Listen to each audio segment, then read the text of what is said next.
I built this Dauntless. I probably have as much time into it as you have in yours. It's a Revell kit. It's a 1/48 scale. Okay, it was one of the ones that I bought from Rob. It came together really poorly. Okay, there were some gaps in the wings that were almost that big, and I couldn't fix them.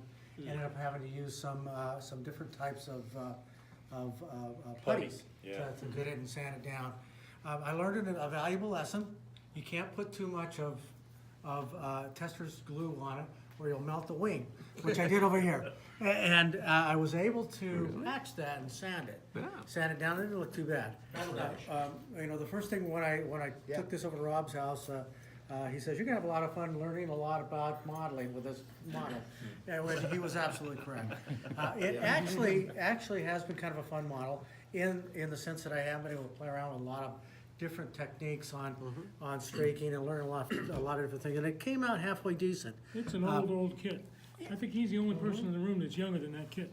Yeah, well, you know, things all seem to work, except for I did glue this down, and Alan kept saying, keep pushing the button so the bomb drops. Yep. That's originally a Monogram kit from back in the 60s. Is that the original one? Wow. Yes. Yeah, they use the same. They didn't retool it or anything? No.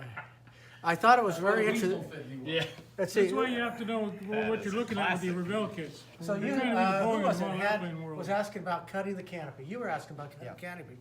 I had the same issue. When the model comes with two canopies, but if you put this on there, you can't see all the painting you've done on the characters, on the guys inside. So I was asking Alan, basically, well, what do you do to cut this? He says you do it really carefully. Yeah. You know, Alan, he's real helpful. Yeah. So you know that you know what you were asking was something that I also had a question about because I couldn't think of a good way to cut it. You know, without, and I haven't checked out that much. It was just the other day I finished it up. Yeah. But I couldn't figure out how to get with the screen. The guns wouldn't work. You know, wouldn't elevate or anything like that. And the actual model box shows it flying without the canopy. Now, Alan also suggested he's my what do you call it? He's my drug guy. Yeah. He's your pusher, My huh? pusher, yeah, my pusher. Your guru. Right. Wait, let's get his picture. So he says, okay, I bought this at the Dauntless Clint, and he says, now try this one. Do it right after. So I've started, and I will start a new Dauntless kit, which is much more sophisticated in many regards. Accurate miniatures.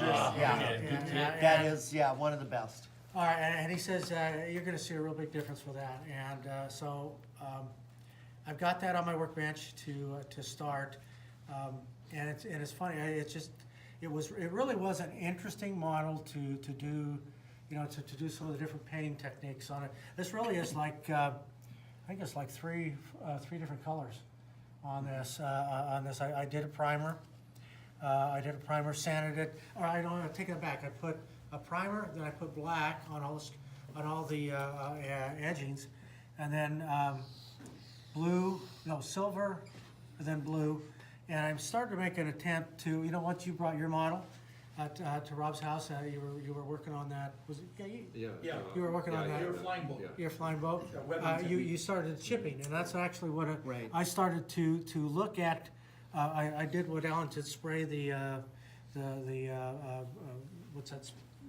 Hairspray on it, and started doing the chipping. And that's the next thing I'm going to start working on. I found a little tool that gives out it's a fair amount of a chip, and I'll work on that technique next. Yeah.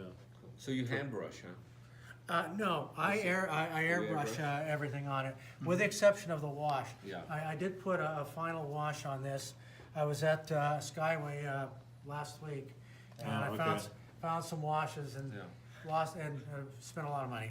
But, Yeah, you usually do You there. went to Skyway and spent less than $100. well, you know, I had a little money. That's fair. You gotta learn.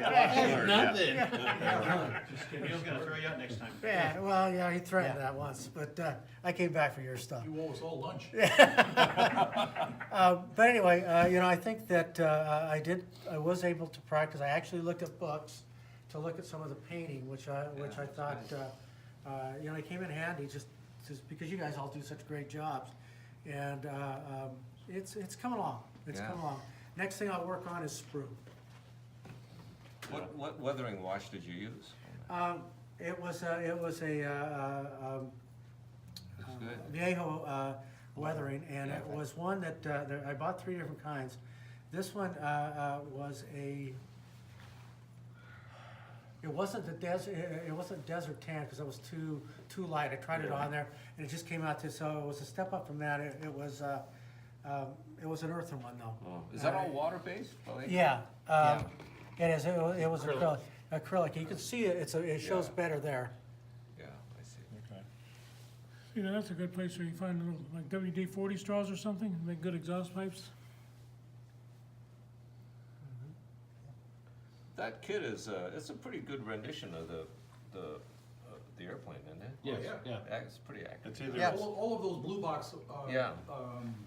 Monogram kits Yeah. in the early The sixties. old blue box and white box now, ones. is that a 3 or a 5? That's that version, Yeah, that's a 3. okay.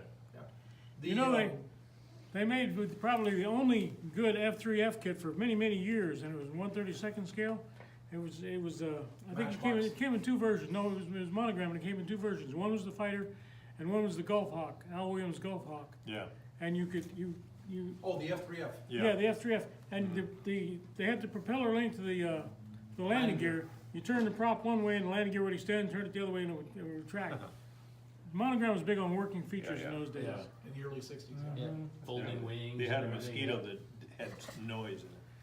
My 3 favorite kits were the FW190, the P38, and the Mosquito, because they had a lot of parts left over no matter what version you Yeah. made. Yeah, and the P38 actually is a really nice kit. It's the only one that has the markings for Bong with the picture of March. March. And also, they've still got the same part selection, so you